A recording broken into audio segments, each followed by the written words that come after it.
The massive alien scout ship hung silently in Earth's orbit, its advanced cloaking systems making it invisible to human detection.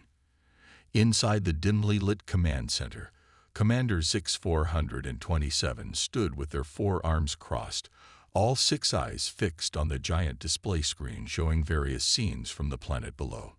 "Most peculiar," the commander muttered, mandibles clicking softly. "Every human settlement, from their largest cities to their smallest camps, contains these four-legged creatures. This cannot be a coincidence." Lieutenant Val-8 approached with a data tablet. "Commander, our initial scans are complete. These creatures appear in multiple variations, but they all share similar base characteristics: enhanced hearing, superior smell detection, natural weapons in the form of teeth, and most disturbingly, they are kept in close proximity to human young." The commander's scales shifted to a deeper shade of blue, a sign of deep concern among their species. "Show me more," they ordered. The main screen split into multiple feeds. Each one showed different scenes from Earth. A military base where these creatures patrolled with human soldiers. A police facility where they trained alongside officers. A snowy mountain where they assisted in rescue operations. Multiple human homes where they lived among families. Most fascinating, the commander leaned forward. They integrated these beasts into every aspect of their society. The humans are clearly more advanced than we thought. Just then, another officer rushed in. "Commander, we've intercepted human communications regarding these creatures. They call them dogs and good boys, clearly code names. Listen to this." The audio crackled through the ship's speakers. "Time to train the dog. Come on, boy. Let's go." Training. The commander's scales now pulsed with red streaks, indicating alarm. They're preparing them. But for what?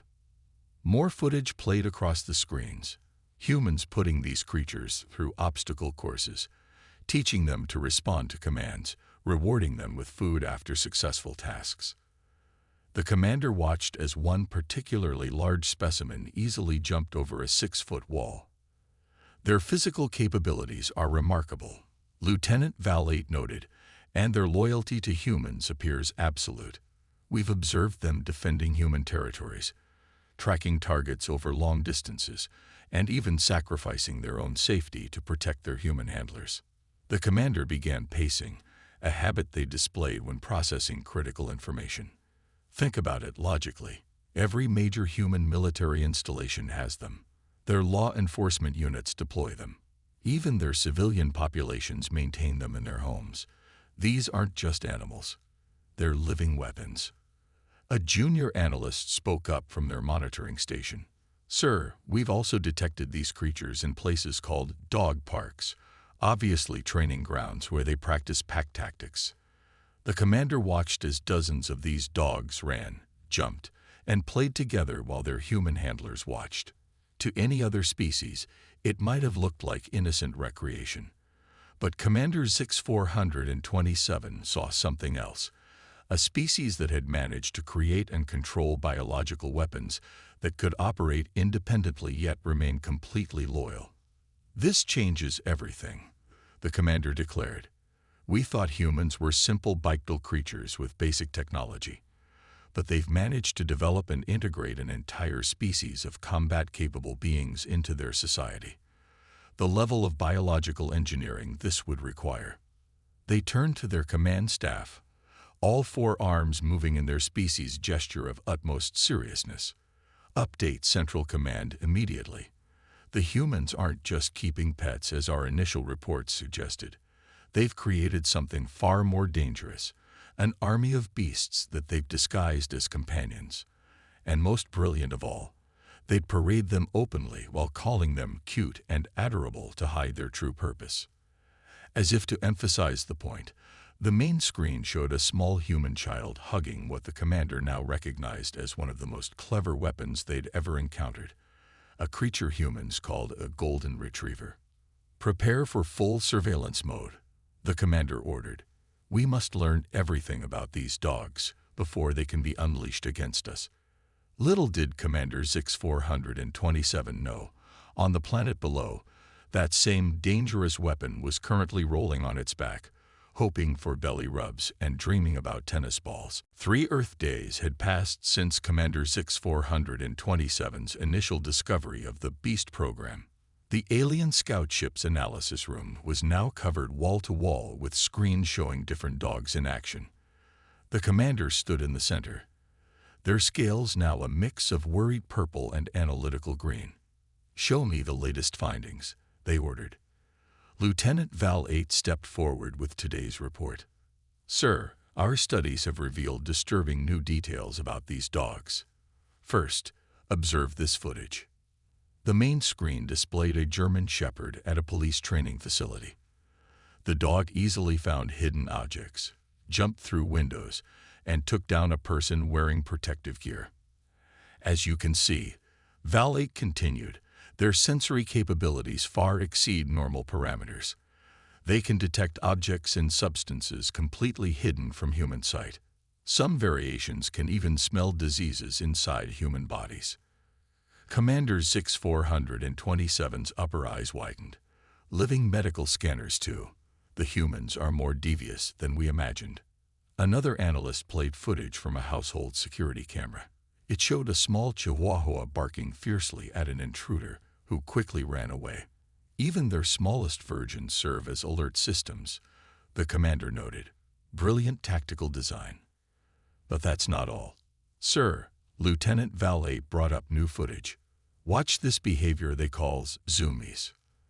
The screen showed various dogs running at high speed in random patterns around homes and yards. Some spun in circles, others bounded over furniture with incredible agility. "Clearly a charging sequence," the commander declared confidently. "They're powering up their combat systems." Just then, a junior analyst burst into the room. "Commander, you need to see this immediately." The main screen switched to live footage of a suburban home.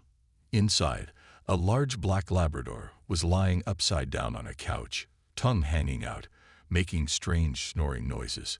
"What kind of advanced standby mode is this?" the commander wondered aloud. "Sir," the junior analyst pointed excitedly, "they call this being a lazy goofball. We believe it's some kind of energy conservation mode. But look what happens when the human says the word walk." On screen, the previously sleeping dog suddenly sprang to full alertness, bouncing around the room with explosive energy. "Remarkable," Commander 6427 whispered. "They can switch from dormant to battle-ready in less than a second." The briefing continued as more footage played across the screens. Dogs playing fetch, projectile interception training, dogs doing tricks for treats, reward-based combat conditioning, and dogs chasing their own tails, calibrating their targeting systems, according to the commander.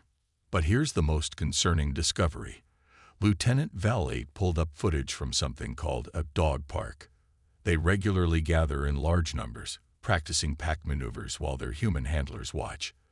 "Look how they establish dominance hierarchies and practice takedown moves, all while maintaining their cover as playing." The commander's scales shifted to emergency red, and humans just let them do this. In public? Yes, sir. They even encourage it. They call it socialization. Commander 6427 turned to face their crew, all 4 arms clasped behind their back in a pose of serious contemplation. "Don't you see? This is psychological warfare at its finest. The humans have created the perfect weapons, ones that appear so harmless, so cute that no one would suspect their true purpose." The screens continued showing dogs across Earth, guide dogs helping the blind, infiltration specialists, therapy dogs in hospitals, psychological warfare units, and puppies learning to howl, communications training. "Prepare a report for Central Command," the commander ordered. "The humans have achieved something unprecedented. They've created biological weapons that their entire species loves and trusts. We must act before these dogs are deployed against us." Meanwhile, in the exact park they were monitoring, a golden retriever had just spent 5 minutes chasing a butterfly. run face first into a tree while watching it, and was now getting belly rubs while wearing what humans called a goofy smile. The massive alien fleet dropped its cloaking shields in Earth's orbit, revealing 20 warships arranged in perfect formation. On Earth, millions of people stared at the sky in shock as the massive vessels became visible. Military bases worldwide went on high alert, and news channels interrupted their regular programming. Commander X-427 stood on the bridge of their flagship, scales glowing with determination. Begin the transmission. Screens across Earth flickered to life. Every television, phone, and computer displayed the same image. Commander X-427's alien form, all 6 eyes focused intensely on the camera. People of Earth, the commander's translated voice boomed across all channels. We have discovered your secret weapon program. Surrender control of your dogs immediately. In the White House Situation Room, world leaders and military commanders stared at each other in confusion. Did they just say dogs? The U.S. president asked, looking down at his own German shepherd, who was currently chewing on his favorite squeaky toy under the conference table. Meanwhile, in London, the British Prime Minister turned to their advisors. They can't be serious, can they? The alien commander continued their broadcast. We have monitored these creatures you call good boys and puppers. We know they are biological weapons capable of advanced sensory detection, high-speed pursuit, and psychological warfare through something you call puppy dog eyes. Across the globe, millions of dog owners looked at their pets in bewilderment. In Tokyo, a Shiba Inu was busy chasing its tail. In Paris, a French bulldog was snoring loudly on its back. In New York, a poodle was afraid to walk past a plastic bag. Your attempts to disguise them as pets have failed, Commander X-427 declared. We have seen them in your military installations, police forces, and security services. We demand immediate control over all units, especially those you designate as K9. The commander pulled up footage on the broadcast. Observe your own training facilities. The screen showed a police dog training course. What humans saw as a routine exercise, the commander narrated as, look at this beast's incredible attack capabilities. And you reward them with something called belly rubs, clearly a power charging technique. In a Minnesota dog park, a golden retriever dropped a tennis ball at its owner's feet for the 100th time that day. The owner threw it again, causing the commander to interrupt their own broadcast. There, you see, they practice intercepting projectiles constantly. This is clearly combat training. The UN Security Council hastily convened an emergency session. On the agenda, how to explain to an alien civilization that dogs were just dogs. Send up the diplomatic team, the UN Secretary-General ordered. And for heaven's sake, someone explain to them about puppies before they declare war over a Labrador retriever. Back on the flagship, Commander X-427 was getting impatient. You have 1 Earth rotation to comply. Surrender your beasts, or we will be forced to take action. Just then, Lieutenant Valade rushed onto the bridge. Commander, emergency update.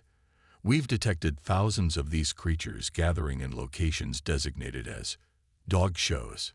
The main screen showed the Westminster Dog Show, where perfectly groomed dogs were prancing around a ring. By the stars, the commander whispered, they're holding a military parade. Look at how they display their finest units. As panic spread across Earth, a small boy in Kansas looked up at the alien ships, then down at his tiny corgi puppy who was trying, and failing, to catch a butterfly. Mom, he asked, should we tell them that Mr. Fluffles is still afraid of his own reflection? The International Space Station had been chosen as the neutral meeting point between human diplomats and the alien delegation. As Commander X-427 and their team prepared to board, Lieutenant Valade gave a final security briefing. Remember, sir, the humans claimed they're bringing something called a therapy dog to ease tensions. Clearly, it must be their most advanced psychological warfare unit. The commander's scales flickered with nervous colors. We'll be ready. Inside the space station, Dr. Sarah Chen, Earth's chief diplomat, waited with Max, a gentle golden retriever who worked as a therapy dog at children's hospitals. Max wagged his tail slowly, floating slightly in the low gravity while tethered to Sarah's belt. "Remember, everyone," Sarah addressed her team. "We just need to show them that dogs are our friends, not weapons." She looked down at Max, who was now trying to catch a floating water droplet with his tongue. The airlock hissed open. Commander Zix 427 entered first, followed by their delegation. All 6 of the commander's eyes immediately locked onto Max. "Beast!" screamed one of the junior alien officers, jumping behind the commander. Max, excited to meet new friends, wagged his tail harder. "It's powering up its rear oscillator," Lieutenant Val H shouted, backing away. "Please, please," Sarah raised her hands peacefully. "Max is just happy to see you. That's why his tail is wagging. He's completely harmless." The commander's scales turned a skeptical shade of purple. "You expect us to believe that? We've seen the training footage. These creatures can detect explosives, track enemies, and take down armed attackers." Just then, Max let out a big yawn, showing all his teeth. "Combat mode activated." The alien delegation pressed themselves against the far wall. Sarah tried not to smile. No, he's just sleepy. Look." She reached down and scratched behind Max's ears. The dog's legs started thumping in happiness. "Some kind of rhythmic combat preparation," Commander Zix 427 muttered, taking notes. The situation got even more tense when Max decided to do a play bow. Front down, rear up, tail wagging. ATACK position. The aliens drew their defensive shields. "He wants to play," Sarah explained quickly. "This is how dogs show they're friendly. Max, sit." Max sat obediently, tilting his head at the aliens with typical golden retriever curiosity. "Remarkable response to commands," the commander observed. "But if it's not a weapon, explain why these dogs are in your military." Sarah pulled up a holoscreen showing the history of dogs and humans. "We began working together over 15,000 years ago. Dogs helped us hunt, protected our homes, and became our closest animal friends. Yes, some help in military and police work, but most are simply companions who make us happy." Happiness, weapons. The commander looked confused. "Here," Sarah took a brave step forward. "Would you like to pet him?" The aliens gasped. Commander Zix 427's scales shifted through at least 7 different colors. I couldn't possibly." But there was a hint of curiosity in their voice. Sarah guided the commander's hand to Max's head. Max responded with a gentle lick to their fingers. It attacked me with its tongue. But the commander didn't pull away. In fact, their scales were showing traces of pleased pink colors. "That's a kiss," Sarah explained. "It means he likes you." Max floated closer, resting his head on the commander's knee. The alien leader's scales suddenly displayed colors their subordinates had never seen before. "Lieutenant," Commander Zix 427 said softly, still petting Max, "update Central Command. We may have made a significant error in our initial assessment."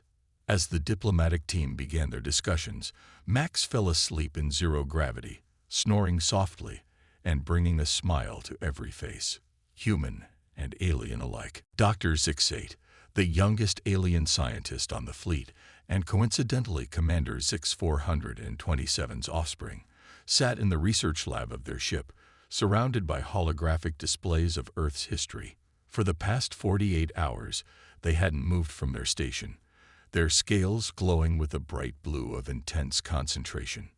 "Computer, show me human-dog interaction patterns from 15,000 years ago to present," they commanded.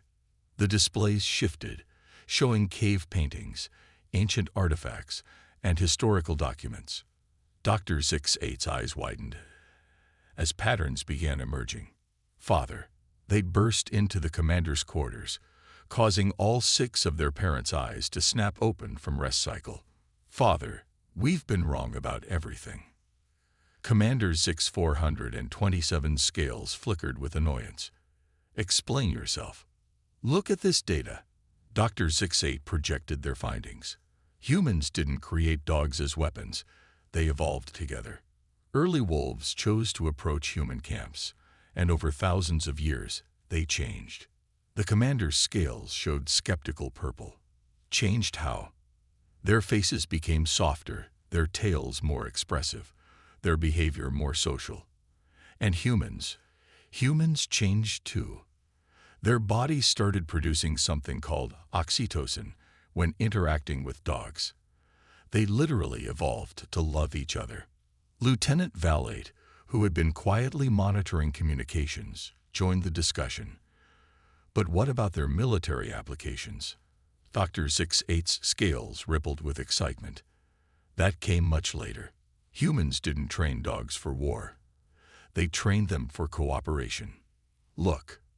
The holograms showed ancient humans hunting alongside wolves, then early dogs helping guard settlements, herd animals, and eventually joining human families. And see this. Dr. 68 pulled up modern footage. When humans say good boy or give treats, it's not military conditioning. It's positive reinforcement based on thousands of years of mutual trust. The commander studied the data, their scales shifting through thoughtful colors.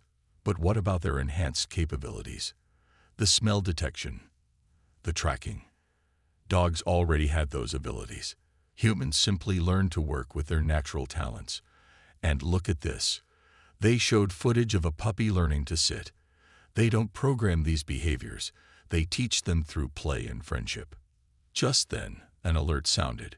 The space station was requesting another meeting. Commander, Dr. 68's scales turned serious green. Before you go, there's one more thing you need to see. They played a sequence of clips. A dog refusing to leave its injured owner's side, another diving into dangerous waters to save a drowning child, therapy dogs comforting sick patients, guide dogs leading the blind, and finally, dogs simply cuddling with their families. These aren't the actions of weapons, Dr. 68 said softly. These are the actions of friends. The commander's scales showed the deep gold of revelation. How could we have been so wrong? Because we were looking for weapons, Dr. 68 explained. We saw their capabilities and assumed the worst. But humans did something we never considered possible. They formed a genuine partnership with another species. As if to emphasize the point, they played one final clip. A newly adopted dog meeting its family for the first time, its whole body wiggling with joy as children hugged it. Permission to speak freely? Dr. 68 asked. The commander nodded. Maybe instead of fearing this relationship, we should try to understand it. After all, any species that can turn wolves into friends might have something to teach us about connection and trust. Commander 6427 stood silent for a long moment, their scales shifting through countless colors before settling on a determined bronze. Prepare my shuttle, they ordered, and bring that data about puppies. Perhaps it's time we learned some new tricks of our own. As they left, Dr. 68 noticed their parents' scales showing a new color, one traditionally reserved for viewing stellar nurseries and cosmic beauty. Perhaps, they thought, humans weren't the only ones who could learn to love dogs. The neutral space station's largest module had been transformed into what humans called a dog show and training demonstration. Commander 6427, accompanied by their scientist offspring Dr. 68, watched from a safe distance as humans set up various equipment. Are you certain about this, Father? Dr. 68 asked, their scales showing nervous yellow patterns. Before the commander could answer, Dr. Sarah Chen entered with not one, but 6 different dogs. The alien delegation pressed against the wall instinctively. Today, Sarah announced, we'll show you the true nature of our relationship with dogs. Let's start with Luna, our therapy dog. A gentle Labrador floated forward in the zero gravity, wearing specially designed dog boots for space station floors. She approached the aliens with soft eyes and a gently wagging tail. Notice her body language. Dr. Zix-8 whispered excitedly. No aggressive posturing, completely relaxed muscles. Luna settled beside a nervous junior alien officer, resting her head on their lap. The officer's scales, usually a terrified orange, slowly shifted to calm blue. Next, Sarah continued, we have Rex, one of our search and rescue dogs. A German shepherd demonstrated finding hidden objects and responding to commands, not for military purposes, but to show how dogs helped save lives. Fascinating, Commander Zix 427 muttered, their scales showing intrigued patterns. They use their enhanced senses to protect rather than attack. The demonstration continued. A border collie showed incredible agility, a bloodhound displayed tracking abilities, and a golden retriever demonstrated advanced training, all without a single aggressive move. But here's the most important demonstration, Sarah said, bringing forward a small puppy wearing a spacesuit designed for dogs. This is Charlie. He's just 3 months old. The puppy immediately tried to chase his own tail in zero gravity, spinning in circles and causing several alien officers to laugh, a sound never before heard on an alien ship. Would you like to hold him, Commander? Sarah offered. The entire alien delegation held their breath. Commander Zix 427 scales cycled through multiple colors before they slowly extended their arms. The puppy was placed in the commander's forearms. Charlie immediately began giving alien face kisses, causing the commander's scales to flash with colors usually reserved for witnessing supernovas. It's attacking with its tongue again, the commander said weakly, not fooling anyone with their attempt to maintain military bearing. Those are kisses, Dr. Zix-8 explained proudly, their scales glowing with scientific satisfaction. It's a sign of affection. The puppy fell asleep in the commander's arms, snoring softly. The mighty alien leader's scales shifted to a soft pink color never seen before in their species' history. Lieutenant Val-8, the commander said quietly, still cradling the sleeping puppy, send word to Central Command. The humans haven't created weapons. They've achieved something far more impressive. They've made friends with another species. Dr. Zix-8 stepped forward, their scales bright with excitement. Father, look at these readings. Your oxytocin levels are rising. Just like the humans, we're actually capable of forming the same bonds. The demonstration concluded with all 6 dogs performing a synchronized series of tricks in zero gravity. Sitting, staying, rolling over, particularly interesting in space, and giving paw. As the aliens watched in amazement, Sarah explained, these aren't commands for weapons. They're games we play together, ways we communicate and bond. Every tail wag, every trick, every cuddle, it's all built on love and trust. Commander Zix 427, still holding the sleeping puppy, made a decision that would change 2 species' histories. Dr. Chen, they said formally, I believe we require, what do you call it, puppy training classes. The entire room broke into laughter, human and alien alike, as Charlie woke up just enough to give the commander one more sleepy kiss. Even Lieutenant Val-8's security report that day read simply, situation diffused.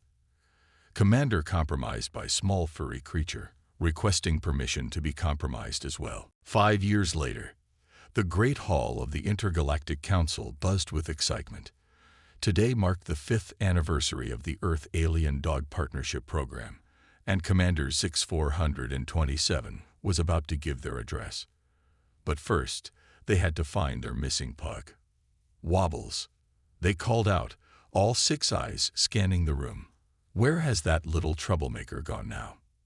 The sound of snorting and excited alien children's laughter led them to a corner where Wobbles, wearing a specially designed spacesuit for pugs, was doing what pugs do best, being absolutely ridiculous while bringing joy to everyone around them.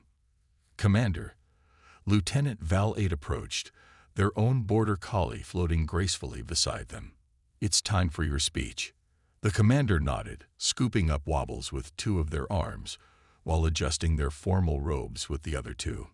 Their scales showed a mix of proud gold and happy pink, colors that had become much more common among their species since the Great Dog Misunderstanding 5 years ago.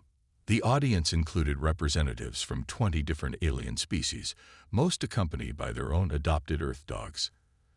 Dr. Sarah Chen sat in the front row with Max, now elderly but still wagging his tail. Next to her, Dr. Zix-8 cuddled their golden retriever puppy. 5 years ago, Commander Zix 427 began. I stood before the fleet, convinced that Earth's dogs were the greatest threat our civilization had ever faced. They paused as Wobbles let out a perfectly timed snore, causing the audience to laugh. I wasn't entirely wrong. They continued, their scales shimming with amusement. Dogs have indeed invaded our worlds, our homes, and our hearts. But not as weapons, as teachers. Holograms appeared around the hall, showing scenes from the past 5 years. Alien children playing fetch with their dogs, alien scientists working alongside cancer-detecting dogs, alien elderly being visited by therapy dogs, and even alien space stations with their own search and rescue dog units.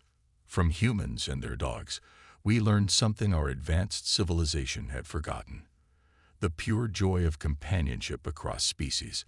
We learned that strength doesn't always mean weapons, that intelligence doesn't always mean technology, and that love, well, sometimes love drools and needs belly rubs. Wobbles emphasized this point by rolling over in zero gravity, demanding immediate belly rubs from all 4 of the commander's hands. The Human-Alien Dog Partnership Program has created bonds not just between our species and dogs, but between all our civilizations. Who would have thought that Earth's secret weapons would turn out to be the galaxy's greatest peacekeepers? Dr. Zix-8 stood up next, their scales bright with excitement. Our latest research shows that all spacefaring species are capable of forming the same bonds with dogs that humans developed. We're calling it the universal good boy theory. The commander nodded proudly at their offspring before continuing. And so, today we announced the establishment of the first intergalactic dog park, where all species can gather to watch their dogs do what my security team once called suspicious tactical maneuvers, also known as zoomies. The audience cheered as the lights came up to reveal the massive space station park, complete with artificial gravity, trees, fire hydrants, and plenty of tennis balls. In conclusion, the commander held up Wobbles, who immediately licked their face. I admit that I, the once fearsome Commander Zix 427, have been completely conquered by a creature that fears vacuum cleaners and chases its own tail. And I couldn't be happier. As dogs and aliens from across the galaxy played together in the new park, Lieutenant Val 8 approached with one last report. Sir, Central Command wants to know if the rumors are true. Are you really opening a pug breeding program? The commander's scales turned slightly embarrassed. Well, someone has to make sure that the next generation has enough squishy faces to kiss. Back on Earth, in the same Kansas backyard where a small boy had once watched alien ships with his corgi, a group of alien children were having their first puppy playdate with human kids. No one there remembered a time when anyone had thought dogs were weapons. Though as one alien child watched their new puppy destroy a shoe with record-breaking speed, they had to admit, maybe the commander had been a little bit right about their destructive capabilities after all.